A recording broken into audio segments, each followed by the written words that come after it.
Prepared. మీలాగా last time మేము prepare అయ్యి లేము అని మేము వాపసు పోయే పరిస్థితిలో లేము. మేము ప్రిపేర్ అయ్యే వచ్చినాం.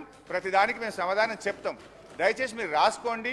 నేను మాట్లాడిన తర్వాత రిప్లై ఇవ్వండి. ఇంకా కావాలంటే మళ్ళీ ఆన్సర్ చేస్తాను నేను. అయితే అధ్యక్ష అన్నీ చేస్తాను, రందిపడకు. Yes, I will answer everything. ఇంకన్నా ఒకే పట్టుకోదు. బీపీలు వేసినట్టుందో గోలేసుకుని రా బయటకు పోయి. అధ్యక్ష అబద్ధం నంబర్ 1. ఇప్పుడు నేను చెప్పింది ఏంటంటే ఇక్కడ వాళ్ళు ఏమన్నారు, అపెక్స్ కమిటీ. మరి మీరే చెప్పుతో కొడతానే భాష మీరు మాట్లాడితే అప్పుడు నాకు చెప్పాలి కదా, అపెక్స్ కమిటీ మీటింగ్లో, రెండవ అపెక్స్ కమిటీ మీటింగ్లో కేఆర్ఎంబీకి బోర్డులు అప్పచెప్పడానికి ఒప్పుకున్నారు అన్నారు. ఇక్కడ కేసీఆర్ గారు ఇది అప్పచెప్పడానికి అవకాశం లేనే లేదు, మ్యాటర్ సబ్జుడిస్ అని చాలా స్పష్టంగా చెప్పింది. అపెక్స్ కమిటీ మీటింగ్ మినిట్స్ చదివి వినిపించాను. అది అవాస్తవం నంబర్ 1. అవాస్తవం నంబర్ 2 ఇందులో ఏం రాశారంటే, ఇది మీ బుక్కే సార్, నేనేం తెచ్చుకోలేదు. ఇక్కడ మీరు అసెంబ్లీ టేబుల్ మీద పెట్టింది. కేంద్ర ప్రభుత్వం జారీ చేసిన ఈ నోటిఫికేషన్ను గత ప్రభుత్వం సవాలు చేయలేదు. ఫలితంగా ఈ నోటిఫికేషన్ అమల్లోకి వచ్చింది. ఏది కేఆర్ఎంబీ నోటిఫికేషన్. ఈ నోటిఫికేషన్కి అనుగుణంగా కృష్ణా బేసిన్లోని ప్రాజెక్టులు అప్పగించేందుకు అప్పటి ప్రభుత్వం మొగ్గు చూపి చర్యలు తీసుకున్నది అని ఇక్కడ రాశారు. దీనికి సాక్ష్యం ఏదో నేను కొత్తగా తెచ్చే అవసరం లేదు. మీ ప్రభుత్వంలో మీ కార్యదర్శి రాహుల్ బొజ్జా గారు రాసిన లెటర్లోనే దానికి సాక్ష్యం ఉంది, ఆధారం ఉంది. చూపిస్తాను, ఒకసారి వినండి, చదువుకోండి. ఏమన్నారు, గత ప్రభుత్వం జారీ చేసిన ఈ నోటిఫికేషన్ను అబ్జెక్షన్ చెప్పలేదు అన్నారు. దీనికి 2 ఆధారాలు ఇస్తా. ఒకటి, రాహుల్ బొజ్జా గారు వీళ్ళ ఇరిగేషన్ కార్యదర్శి 1/12 సారీ ఇది రాహుల్ బొజ్జా గారి లెటర్లో చూపిస్తా ఎందుకు అది స్మితాది కూడా చెప్తా, అన్ని చెప్తానే, ఎందుకు దాన్ని పట్టవే.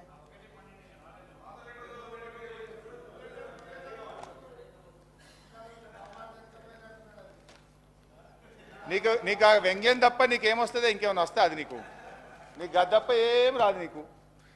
అధ్యక్ష, ఈ మీటింగ్ సంబంధించి ఈ ఏదైతే కేఆర్ఎంబీ ఇచ్చినటువంటి గెజిట్ నోటిఫికేషన్ను గత ప్రభుత్వం ఎక్కడ కూడా అడ్డుకోలేదు అని చెప్పారు అధ్యక్ష. దానికి సంబంధించి చాలా స్పష్టంగా 2-3 చోట్ల కూడా మనం చెప్పడం జరిగింది అధ్యక్ష. అది వినిపిస్తాను నేను. ఒకటి, KRMB meeting number 17, KRMB 17th మీటింగ్లో చాలా స్పష్టంగా ఇరిగేషన్ కార్యదర్శి చెప్పారు అధ్యక్ష. అది చదివి వినిపిస్తాను. టు దిస్, ఇది page number 10, KRMB 17th board meeting minutes.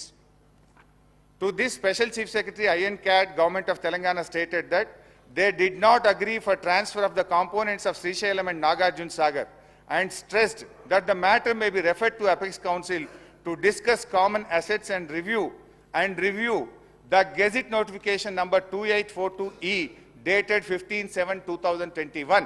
అంటే KRMB ఇచ్చినటువంటి గెజిట్ నోటిఫికేషన్ రివ్యూ చేయాలి, దీని మీద నిర్ణయం తీసుకునే అధికారం లేదు, దీని అపెక్స్ కమిటీకి రెఫర్ చేయండి అని చెప్పి ఆ రోజు చాలా స్పష్టంగా మన ఈ రాష్ట్రానికి చెందిన స్పెషల్ చీఫ్ సెక్రటరీ గారు కేఆర్ఎంబీ మీటింగ్లో చెప్పారు.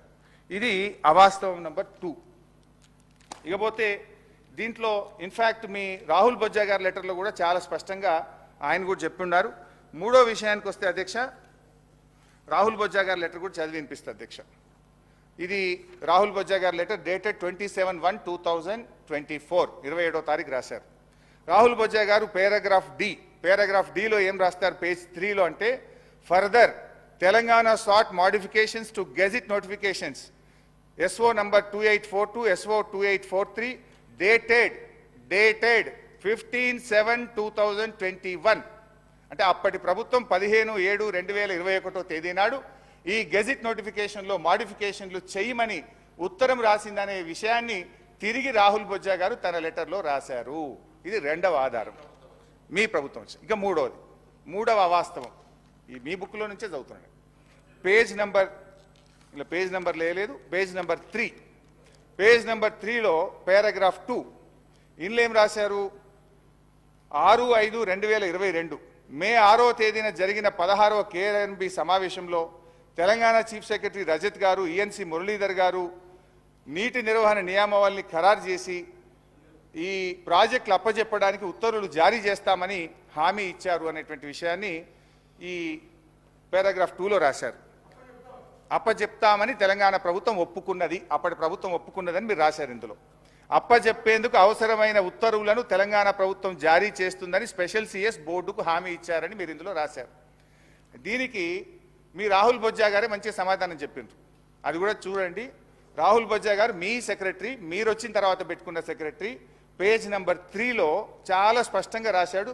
Paragraph C, similar views as stated in para A and B above were expressed in the 16th KRMB meeting by Telangana that handing over of the projects can be considered only after finalization of operation protocol. ఎవరు చెప్పింది ఇది? మీ secretary Rahul Bojja గారు 16వ KRMB మీటింగ్లో operation protocol కాకుండా ఒప్పుకోము అని అప్పటి ప్రభుత్వం చెప్పింది అని చెప్పి మీ సెక్రటరీ గారు కొత్తగా రాసిన ఉత్తరంలో రాశారు. ఇందులో మీరేం రాసిండ్రు? అప్పచెప్పుతామని 16వ KRMBలో ఒప్పుకున్నారనే ఒక అవాస్తవాన్ని రాశారు. ఇదంతా తప్పుల తడక. దిస్ ఈజ్ అవాస్తవం నంబర్ 3. తర్వాత ఇందులోనే ఇంకా రాహుల్ బొజ్జా గారు ఏమన్నారు? 16 దాంతో పాటు further in the 17th KRMB meeting Telangana stated that it does not agree to transfer the components and stresses that the matter may be referred to Apex Council. ఎట్టి పరిస్థితుల్లో ఒప్పుకోమని స్ట్రెస్ చేసింది. మీరు దీన్ని అపెక్స్ కౌన్సిల్కు రెఫర్ చేయాలని చెప్పి 17వ KRMB మీటింగ్లో కూడా అప్పటి ప్రభుత్వం చెప్పిందనే విషయాన్ని మీ రాహుల్ బొజ్జా గారు, మీ సెక్రటరీ గారు కేంద్ర ప్రభుత్వానికి రాసిన ఉత్తరం. ఇది అవాస్తవం నంబర్ 3. ఇక పోతే అవాస్తవం 4. ఇందులో అవుమరిగా ఇది వాస్తవాలు కాదు, ఇది అవాస్తవాలు అని బుక్ పెట్టాలి. అవాస్తవం నంబర్ 4. అరే ఉన్నదంటే ఉలికేందుకు బట్టన్నా ఓపిక పట్టే దండం పెట్టా, నువ్వు ఉప ముఖ్యమంత్రి ఓపిక తెచ్చుకో. అవాస్తవం 4, పేజ్ నంబర్ 4, లాస్ట్ పారాగ్రాఫ్. తెలంగాణలో కేసీఆర్ ప్రభుత్వం అధికారం చేపట్టినప్పటి నుంచి కృష్ణానది జలాలు, కృష్ణా మీద ఉన్న ప్రాజెక్టులలో 9.5 ఏళ్లు ఏ రోజు పట్టించుకోలేదు. ఉమ్మడి ప్రాజెక్టులను అప్పగించేందుకు రాష్ట్ర పునర్విభజన చట్టంలో ఉన్న నిబంధనలను ఒక్కరోజు కూడా వ్యతిరేకించలేదు. తెలంగాణ రాష్ట్రం ఏర్పడినప్పటి నుంచి నీటి వాటాల విషయంలో అని ఒకటి రాశారు. అధ్యక్ష, దీంట్లో 2 విషయాలు. మేము ఆ నీటి వాటాలను వ్యతిరేకించలేదు అని అన్నారు కదా, దాంట్లో స్పష్టంగా 2nd అపెక్స్ కౌన్సిల్లో స్పష్టంగా కేసీఆర్ గారు దాన్ని వ్యతిరేకిస్తూ చెప్పినటువంటి మినిట్స్ ఉన్నాయి. అంతేకాకుండా 27 ఉత్తరాలు రాశాం ఇప్పటివరకు. ఈ నీటి వాటాల పంపకం మీద కావాలంటే బట్టి గారికి, మన ఉత్తమ్ గారికి బుక్ పంపిస్తా. 50-50 రేషియో ఇవ్వాలని కేంద్ర ప్రభుత్వానికి 2000. అరే కూర్చోండి, లాస్ట్కి చదవాలి. ఇదేంటి సార్ ఇది? అబద్ధాల స్పీకర్ గారు